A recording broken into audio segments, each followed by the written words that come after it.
आत्ता आपण आलेलो आहोत कुरुक्षेत्र या ठिकाणी।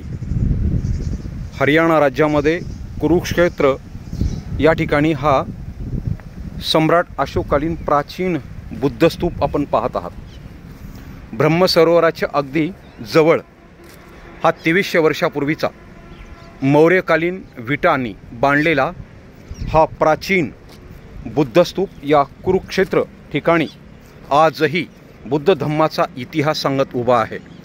पाहू शकता तुम्ही हा प्राचीन 2300 वर्षापूर्वीचा बुद्धस्तूप संपूर्ण हरियाणा राज्यामध्ये ठाणेसर असेल, आदिबद्री, भुना, अग्रोहा, चनेटी या ठिकाणी असे प्राचीन बुद्धस्तूप आपल्याला हरियाणा राज्यामध्ये दिसतात। कारण हरियाणा हे कुरुक्षेत्र होतं। कुरु नावाचं जनपद होतं। या ठिकाणी तथागत आले होते। कुरु नावाची जातकथा येथे यांनी सांगितली होती। तसेच 2 सुत्तांचा उपदेशही त्यांनी हरियाणा या प्रदेशामध्ये दिलेला होता। म्हणून आज संपूर्ण हरियाणामध्ये या ठिकाणी असे प्राचीन बुद्धस्तूप आपल्याला आजही दिसून येतात। त्यापैकी कुरुक्षेत्र येथील हा प्राचीन बुद्धस्तूप आपण या ठिकाणी पाहत आहात। आज 18 मे 2024 रोजी आपण कुरुक्षेत्र येथील या प्राचीन बुद्धस्तूपाला भेट दिलेली आहे मित्रांनो। धन्यवाद।